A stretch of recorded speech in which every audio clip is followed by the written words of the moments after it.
পৃথিবীর মায়া এক অদ্ভুত জিনিস, পৃথিবী ছেড়ে কেউ যেতে চায় না। প্রিয় দর্শক, আসুন দেখি এক অসহায় বোনের করুণ আর্তনাদ। কিভাবে দিন যাপন করছে, কিভাবে প্রত্যেকটা সেকেন্ডে মৃত্যুর দিকে ধাবিত হচ্ছে তিনি।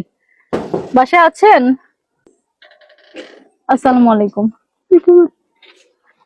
আপনার নামই জরিনা আপা না? প্রিয় দর্শক, এই বোনটার জন্য আজকে আমি এসেছি এখানে। জানবো তার সমস্যাটা কি। উনি কথা বলার আগেই কাঁদছেন কেন আপনি? আপা আমার ক্যান্সার, আমি একটু বাঁচার চেষ্টা করতেছি। আপা আমার একটু বাঁচান। বাপ মা ফেলে দিয়েছে,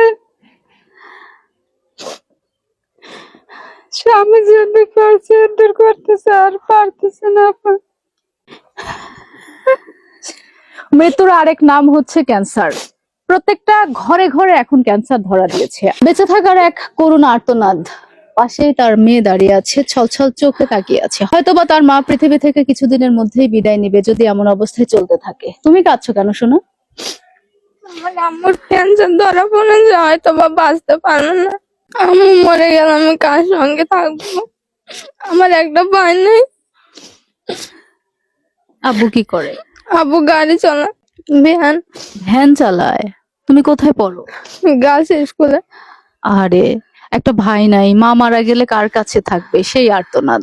আর ক্যান্সার আক্রান্ত এই বোনটা প্রত্যেকটা মুহূর্তে ফুফিয়ে ফুফিয়ে ঠিক এভাবেই কাঁদে। কখনো বা আড়ালে গিয়ে তার স্বামীও ঠিক এভাবেই চোখ মুছে। এই হচ্ছে তাদের জীবনের করুণ আর বাস্তব চিত্র। প্রিয় দর্শক, সমাজে আসলে কিছু পরিবার থাকে, কিছু মানুষ থাকে যারা শুধুমাত্র নীরবে চোখের জল ফেলে, কিন্তু সেই জল দেখার মতো মানুষ নেই। আমি কি এক্সপ্লেন করব? আমি নিজেই এসে এখানে ভাষা হারিয়ে ফেলেছি। প্রত্যেকটা মানুষ। আপনি কাঁদছেন কেন? কাজ ছাড়া আর কি করার আছে?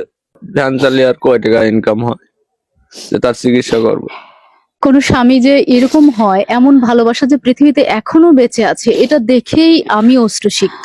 প্রিয় ভাই বোন দেখেন, স্ত্রীর জন্য কাঁদছে।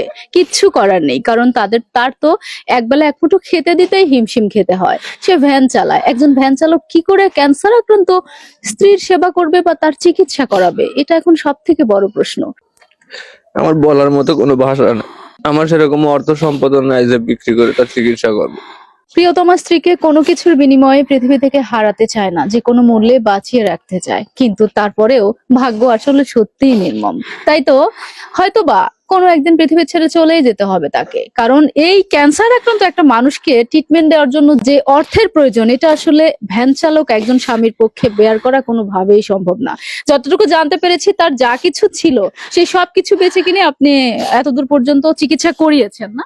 হ্যাঁ, আমার কাছে এখন আর কোনো টাকা পয়সা নেই যে তার চিকিৎসা করবো। এ যাবৎ যা পারছি করছি। আমি বেশি চিন্তা করে আমি মেয়েটা নিয়ে, একটা মেয়ে আছে, মানে মেয়েটার সামনে ভবিষ্যতে বিয়ে শাদী দেওয়া লাগবে, তারও তো টাকা পয়সার দরকার আছে। এখন এই রুগী টানতেই আমি শেষ, তা আমি মেয়ের ভবিষ্যৎ কি করব? প্রিয় দর্শক, এমত অবস্থায় বৃত্তবান ভাই বোনদের সহযোগিতা এবং আপনাদের সবার সার্বিক সহযোগিতা আশা করছি। আপনার একটু সহযোগিতায় হয়তোবা প্রাণে আরো কিছুদিন বেঁচে থাকতে পারে ক্যান্সার আক্রান্ত বোনটি। হয়তোবা তার সুন্দর ফুটফুটে কন্যা সন্তানটি তার মাকে হয়তো আরো কিছুদিন পৃথিবীতে পেতে পারে। প্রিয় ভাই বোন, মানবিক দিক বিবেচনা করে আপনারা সবাই এগিয়ে আসুন। মানবিক সাহায্যের জন্য আপনাদের সবার কাছে আহ্বান করছি। 01650 245127। এই নাম্বারটা কি বিকাশ করা আছে? হ্যাঁ, বিকাশ করা আছে। প্রিয় দর্শক, সরাসরি ভাইয়ের মুখ থেকে যে নাম্বারটা শুনলেন, এই নাম্বারে কথা বলবেন এবং সহযোগিতা পাঠাবেন। অন্যথায় অন্য কোনো জায়গায় প্রতারিত হবার কোনোভাবে কোনো চান্স দিবেন না। সবাই ভালো থাকবেন, আমাদের জন্য দোয়া করবেন।